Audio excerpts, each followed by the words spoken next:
As the global streaming race heats up, the spotlight is shifting towards African content and its growing influence. Today, we explore what the future holds for streaming platforms and how we can better position African stories on the world stage. And joining us for this conversation is respected movie critic and cultural commentator, Eniola Tito. Anytime you come here, I add something. Yeah. Love it. Welcome. So, your thoughts. This happened a couple of days ago. I was there live and direct. Right. Very interesting observations, from the founders and the creatives that were there. Yeah. But what are your thoughts? Do you think that this is the time for it? Do you think that we are ready to compete with the Netflixes and the Amazons of the world? Yeah, well, I think it's a reactive move, right? I think watching one of the interviews somewhere else, they said that given what has happened, Ikenna, one of the CEOs, said given what has happened recently, there seems to be a need for it to be for us by us type of thing. And I see his point. Damola Ademola, the head of product, and who is also one of the Inkblot 3, he said that, in a year, 100 Nollywood films can come out in the cinema. Maybe only 10 or 20 will get to the big streamers, right? So what happens to the remaining 80? Carver can be the home for the remaining 80, and it does make sense, right? Because I've seen lots of between last year and this year, I've seen lots of really good Nollywood films that haven't gone to streaming yet. Lots of bad Nollywood films that are on the streaming platforms. We don't know. I wish we could have been a fly on the wall, but maybe those bad ones are there because maybe they accepted the paltry sums that were offered. Fair enough. But the good ones, maybe they asked for a bit more money, and the streamers are not willing to part with that money. But with Carver, seeing that Filmhouse is involved, they could offer a nice deal of do 5 or 7 weeks in the cinema, and then Filmhouse, cinemas or whatever. Then from there, you move your content to Carver. So it can be that kind of 2-for-1 deal. So I welcome it in that regard, that a lot of good Nollywood films who have, for one reason or the other, not been able to make it to the other streaming platforms can find a home on Carver. Okay, so now we'll see how much these streamers invest in movies like Netflix and of course, they even pay film producers to actually produce a movie. Now, I like the point you raised about, having maybe a deal like some weeks in the cinemas or some weeks on Carver. But still, they would have to, should I say, invest in making movies. So do you think they can actually, pull that? Because production is quite expensive. Yeah. Like we've heard Netflix pay as much as from $300,000 to $1 million for movies, for people to produce movies. Can they crack it in that particular way?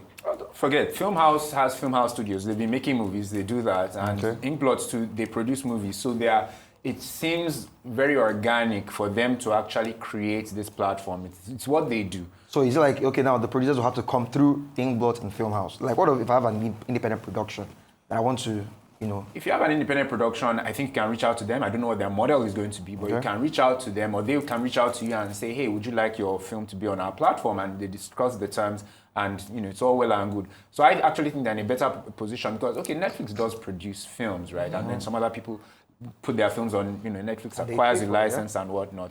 And what you said about those sums, I wanted to ask you, are those American, films or Nollywood films, the Nollywood films? Yeah. That was before their exit. Before their exit, yeah. Right, but and those are for the Netflix originals or the Prime originals, which they no longer do. Because that's what some people have been clarifying.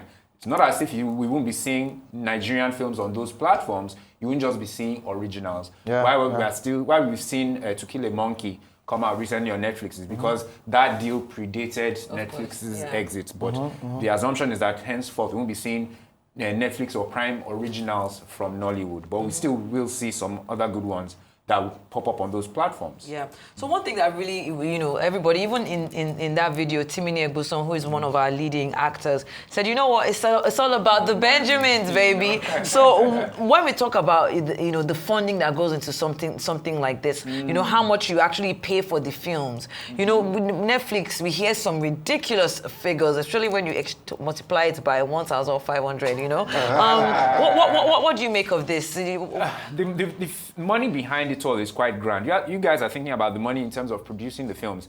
To actually create a world-class app is very expensive. Yeah, exactly. To also put it on the app stores that we use it costs money. To have a good user interface as well, because I've seen the comments, right, from this launch. People have been saying, I hope the UI, the user interface will make sense, because that's where one of those two big platforms is really, that's their Achilles heel. The UI is a bit clunky. So a lot is going to actually go into the experience and the app itself, marketing the app, getting it to different regions before we even start talking about the content. I don't think the content of the films, the titles are the issue. Inkblot and Co, they have archives, and film house too, of movies and things that perhaps have been made, but they just haven't found the place to put them. Yeah. They may get there. So I don't think the content is the issue. The issue will be the price point for people like you and me, how they will get people like you and me to abandon and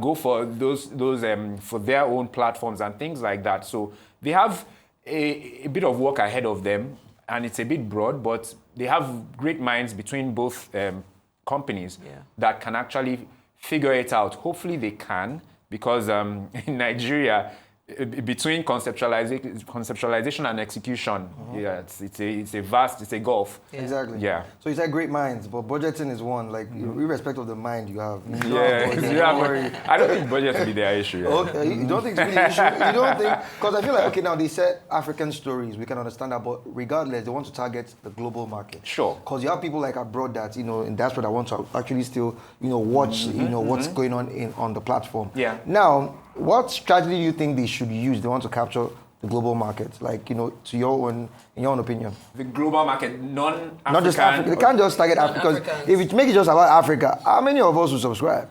Well, I'm just saying. You have a point. I mean, you guys talked about Ashake and Co earlier on, and Ashake, he blew up in Nigeria. People, Nigerians and West Africans loved Ashake, and then the foreigners embraced him as well. So if they go with a strategy of putting out Nollywood things and focusing on, Africa, I think the rest of the world will catch on. Even if their core base or customers are Africans, that's a huge market on the continent and outside of the continent. Okay. So if they can even corner that, that's quite good. And to have a home, I mean, they've been saying a whole lot of, Nigeria and Africa, they've been including Africa in the conversation. That can easily be rhetoric, or just something that they say. When the app actually comes out, we see things from East Africa, we see things from South Africa.